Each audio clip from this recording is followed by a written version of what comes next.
Me llamo Padre Arturo. Lo que estás viendo es una reconstrucción con inteligencia artificial, mi voz, mi forma de hablar, reconstruidas para llegar a quien necesita escucharlas hoy. Lo que voy a decirte lo prediqué durante décadas desde el púlpito, en la confesión, en la dirección espiritual, y quien no lo oyó entonces, se enfrenta hoy a lo que yo advertía desde el altar. Si estás escuchando esto, es porque alguien tenía que decírtelo, y hoy ese alguien soy yo. Hay una pregunta que toda persona evita, no en voz alta, en el silencio de la noche, cuando te acuestas y piensas en lo que viene, en esa hora en que no hay ruido, y solo estás tú y tu conciencia. Todos nos hemos hecho la misma pregunta, si hemos tenido la honestidad de mirarla de frente. ¿Qué va a pasar cuando me presente ante Dios? ¿Qué me va a preguntar? ¿Tendré algo que responder que justifique su mirada? Y la mayoría de las personas empuja esa pregunta hacia abajo, como quien entierra algo que no quiere ver. Pero hay un momento en que esa pregunta no se puede empujar, porque esa pregunta te va a buscar a ti. Vas a morir. Esto no es un dramatismo. No estoy inventando una amenaza, ni creando un cuento de horror para que me veas. Esto es una certeza absoluta. No existe ser humano, por poderoso que sea, por sabio que sea, por santo que sea, que haya escapado de esto. Morirás. No es una posibilidad, es un compromiso que tienes con la vida desde el momento en que respiras por primera vez. Y lo que ocurre inmediatamente después es lo que voy a contarte hoy. Porque es lo que la Iglesia enseña, no una interpretación, no una opinión personal, es doctrina oficial. Y si eres católico, esto no es opcional creerlo. Inmediatamente después del último aliento, tu alma comparece ante Dios. No hay un periodo de espera, no hay un limbo intermedio donde te quedes flotando sin saber qué pasa. Tu alma se presenta y comparece sola, sin abogado, sin representante, sin spokesperson, solo tú y Dios. Sin las excusas que le diste a tu esposa, sin la versión bonita que le diste a tus amigos, sin la careta que te pusiste todos los domingos en la iglesia. Ahí estás tú, desnudo ante la verdad de lo que fuiste. Eso es el juicio particular. Lo enseña el Catecismo de la Iglesia Católica en el párrafo 1021 y 1022. Léelo si no me crees, pero léelo con el corazón abierto, porque lo que dice ahí no es cómodo, y lo que yo voy a hacer hoy es ponerte delante de lo que dice, para que no te sorprenda cuando llegue el momento. Si valoras que alguien te hable con esta franqueza, suscríbete a este canal. Cada semana traigo advertencias, doctrina y orientación que no encontrarás en otro canal de habla hispana. Porque mi compromiso no es hacerte sentir bien, mi compromiso es prepararte para lo que viene. Y eso requiere verdad, no complacencia. Y ahora te pido algo. En los comentarios, dime cuál de las 3 preguntas que voy a revelarte te preocupa más. No tienes que responderme con palabras elaboradas, solo sé honesto. Porque la honestidad es exactamente lo que Dios va a buscar en ti cuando llegue el momento. Así que mientras escuchas lo que sigue, observa tu propia reacción. Observa qué pregunta te hace retorcerte un poco. Eso es lo que necesitas trabajar, el juicio particular. Necesito que entiendas la magnitud de esto. Cuando el alfarero termina un jarrón, lo mira a la luz, lo gira en sus manos, busca las grietas, las imperfecciones, las zonas donde el barro no se soldó bien. Si encontró una falla, no destruye todo el jarrón, lo reacondiciona, lo pule, a veces lo rompe y vuelve a empezar. Pero lo que nunca hace es fingir que la grieta no estaba ahí. Dios es el alfarero, tú eres el barro, y Él conoce cada grieta de tu vida, porque Él la permitió o la sufrió para que tú crecieras en algo. En el momento del juicio, Dios no va a inventariar tus pecados uno por uno, como si fuera una lista de supermercado. Va a algo más profundo. Va a la intención, va al corazón. El párrafo 1022 del Catecismo dice que este juicio revelará incluso los movimientos más profundos del corazón humano. Cada apego secreto que cultivaste en silencio, cada vez que dijiste que sí, pero pensabas que no, cada perdón que diste por fuera, pero que por dentro seguías cobrando. Todo queda expuesto, absolutamente todo. No hay nada oculto ante la luz de Dios, y eso asusta a quien vive una doble vida, pero consuela profundamente a quien ha buscado la verdad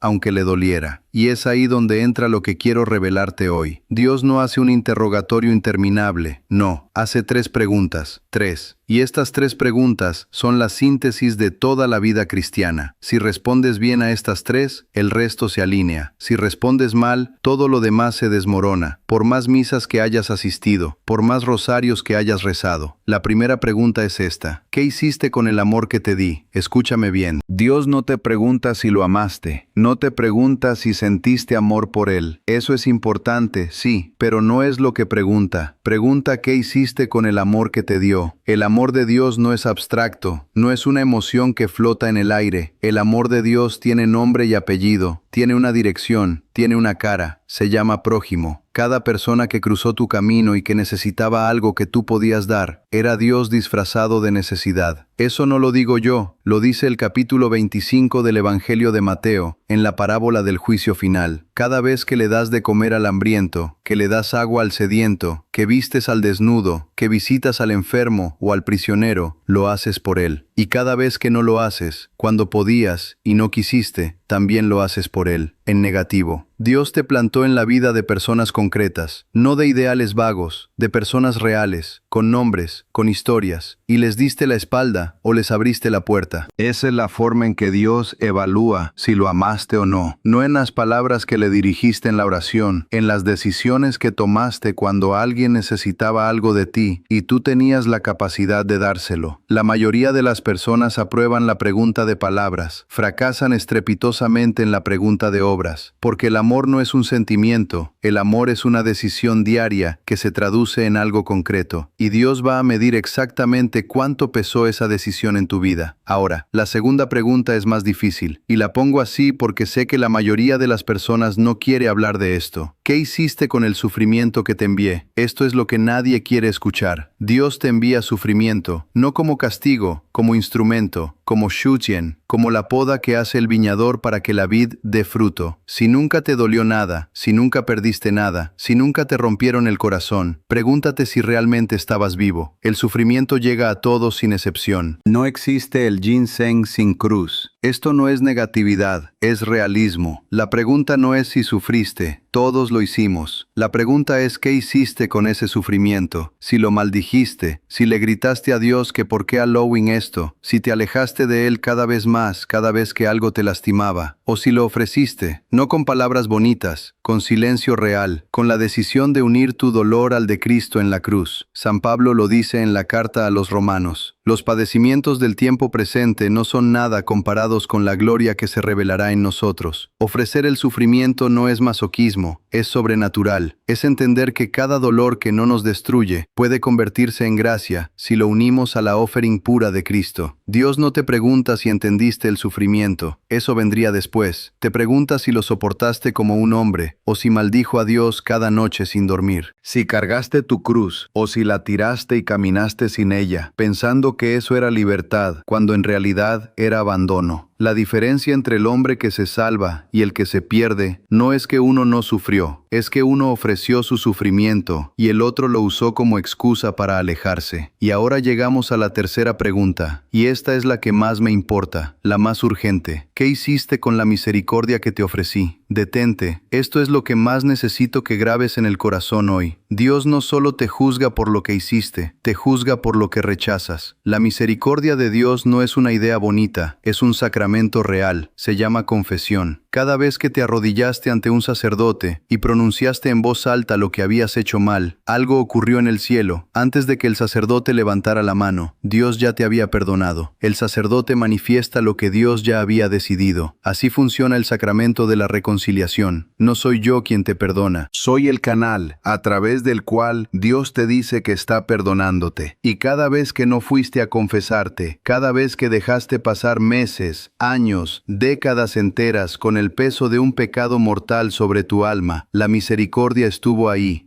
esperando, ofreciéndose, golpeando tu puerta cada vez que entraste a una iglesia, pero tú no quisiste abrir. Y en el juicio, Dios te va a preguntar qué hiciste con esa oferta concreta, específica, sacramental, que te hizo una y otra vez y que tú seguiste rechazando. No una oferta vaga de que Dios te amaba, una oferta con forma de sacramento, con palabras, con rúbrica, con absolución real. Eso es lo que rechazaste cada vez que dijiste, ya me confesaré mañana, Ya lo haré después. Total, Dios es misericordioso. Sí lo es, pero la misericordia tiene un canal, y ese canal es la confesión. Y quien no lo usa, se queda afuera de la misericordia no porque Dios lo eche, sino porque prefiere quedarse con su pecado antes que humillarse a pedir perdón ante un hombre. Y eso, en el juicio, va a pesar más que cualquier pecado que hayas cometido. Y aquí viene la parte que quiero que oigas con el corazón abierto. Si respondiste mal a alguna de estas preguntas, y si estás siendo honesto contigo mismo, sabes que respondiste mal al menos a una, esto no es el final. Esto es el comienzo de algo que puede cambiar todo. Se llama confesión. Y no la estoy presentando como una obligación canónica. La estoy presentando como la forma más racional, más inteligente, más sobrenaturalmente poderosa de llegar al juicio con las respuestas correctas. La confesión no es vergonzosa, es un acto de valentía suprema. Requiere más coraje admitir un pecado en voz alta ante un hombre que levantarte temprano un domingo para ir a misa por obligación. Requiere más fuerza mirarte al espejo y decir toda la verdad que mirar hacia otro lado y seguir viviendo como si nada hubiera pasado. La confesión es el acto más profundamente humano que existe y también el más sobrenatural. Porque en ese momento el sacerdote dice las palabras de absolución y algo real ocurre en el cielo que no ocurre de otra manera. No lo inventé yo, lo dijo Cristo, lo dijo en el Evangelio de Juan. A los apóstoles les dijo, a quienes les perdonen los pecados, les quedan perdonados. Les dio esa autoridad, y esa autoridad sigue vigente 2000 años después. Cada confesión válida borra los pecados del alma como si nunca hubieran existido. No los oculta, los borra, los elimina, los deshace, y te devuelve la limpieza que tenías el día de tu bautismo. Si llevas tiempo sin confesarte, si hay meses o años entre tu última confesión y hoy, esto no es una alarma, es una invitación. Ve a confesarte, no mañana si puedes hoy, no la próxima semana si puedes mañana, porque el juicio particular no va a esperar a que estés listo, ocurrirá cuando menos lo esperes. Y quieres que te encuentre con el alma en estado de gracia, no perfecta, en estado de gracia, que es completamente diferente. Perfecto es alguien que nunca peca. En gracia es alguien que pecó, pero fue a buscar el perdón. Y Zelian John Renza, el juicio no terminan igual. El que se confiesa llega con el alma limpia. El que no se confiesa llega con el alma cargada de lo que eligió no soltar. Hay quienes me escuchan y sienten una culpa enorme. Y quiero decirte algo antes de que esa culpa te aplaste o te destruya. Quédate con esa culpa y llévala a la confesión. No la reprimas, no la ocultes, no finjas que no está ahí. Llévala al confesionario, porque esa culpa tiene un destino, y solo tú decides cuál. Si la confiesas, se convierte en humildad, y la humildad es la virtud sobre la cual se construye todo lo demás. Es la base sobre la que descansa el edificio entero de la vida espiritual. Sin ella, todo se derrumba. Con ella, todo se reconstruye. Si no la confiesas, esa culpa se convierte en resentimiento, hacia ti mismo, hacia los demás, hacia Dios, y eso destruye lentamente desde adentro sin que te des cuenta. La culpa no tratada es como una herida que no se lava, se infecta, se pudre, y cuando finalmente te das cuenta, ya ha corroído partes de tu alma que ni siquiera sabías que existían. He visto familias destruidas por culpa no confesada. He visto matrimonios estallar porque uno de los dos no supo soltar lo que guardaba en silencio. He visto hijos que se alejaron de la fe porque vieron a sus padres cargar con un peso que la confesión habría disuelto en segundos. La culpa es un veneno. El confesionario es el antídoto, y el antídoto no funciona si no lo tomas. Hay personas que me dicen, Padre Arturo, yo ya cometí tantos pecados que no tiene sentido, ya perdí mi oportunidad. Y a esas personas les digo lo mismo que les dije durante décadas en la parroquia. No existe el pecado que la confesión no pueda borrar. No existe la distancia que el regreso no pueda cerrar. No existe la noche tan oscura que el sacramento no pueda iluminar. Si vienes con corazón sincero, si vienes aunque sea temblando, si vienes aunque te cueste pronunciar las palabras, Dios te recibe como el padre de la parábola recibe al hijo que regresa. No con reproche, no con sermón, con un abrazo, con el anillo, con la mejor túnica. Así es Dios. Y eso no lo digo por consolarte, lo digo porque lo prediqué durante años y lo vi ocurrir una y otra vez detrás del confesionario. Gente que entró arrastrándose bajo el peso de décadas de pecado y salió caminando como si flotara. Eso es la confesión, eso hace, y eso puede hacer contigo. ahora, hoy, en cualquier momento antes del juicio. Yo no vine aquí a hacerte sentir mal. Vine a decirte algo que necesita ser dicho con claridad, sin suavizar, sin adornar. El juicio particular es real. Las 3 preguntas son reales. La confesión es real. Y la misericordia de Dios es más real que todo lo anterior. Pero esa misericordia tiene un canal, un sacramento, un sacerdote, un confesionario, donde alguien te espera para pronunciar las palabras que necesitas escuchar. Y ese canal no se reemplaza con buenas intenciones, se usa, se recorre, se atraviesa cada vez que sea necesario, porque para eso existe, para que cuando llegue tu momento, no llegues vacío. Así que te dejo con las 3 preguntas. Quédate con ellas, llévalas a la noche, llévalas a la mañana. Pregúntate cada día, ¿qué estás haciendo con el amor, con el sufrimiento, con la misericordia? Y si la respuesta no te gusta, ya sabes lo que tienes que hacer. No hay misterio, hay un camino, y ese camino empieza hoy, no mañana. No me gustaría que alguien se fuera de este video cargando un peso que no necesita cargar. La confesión existe, Dios te espera en ella, y en el juicio quiere encontrarte con las manos limpias, no porque nunca las ensuciaras, sino porque las lavaste cada vez que fue necesario, porque todos las ensuciamos, todos, sin excepción. La diferencia entre el que se salva y el que se pierde no es el que nunca pecó, es el que fue a buscar el perdón, y eso es lo que separa a los 2 grupos. No la perfección, el reclamo, la búsqueda, el regreso, eso es todo. Suscríbete, no te vayas sin hacerlo. Cada semana traigo lo que nadie más quiere decir sobre la doctrina que sostiene la fe católica. No hay otro interés aquí que tu alma y la preparación para lo que viene. Hay videos sobre la confesión, sobre el juicio final, sobre la vida después de la muerte, sobre cómo vivir cada día como si fuera el último. Todo basado en el catecismo, en la escritura, en la tradición de la iglesia y en décadas de predicación real. Nada de esto es invención. Todo tiene origen, y tú mereces conocerlo. Cuídate, y que Dios te dé la gracia de responder bien cuando llegue tu momento. Y si ya sabes que no vas a responder bien por tu cuenta, deja que Él te ayude. Ese es el secreto que nadie quiere escuchar, y que lo cambia todo.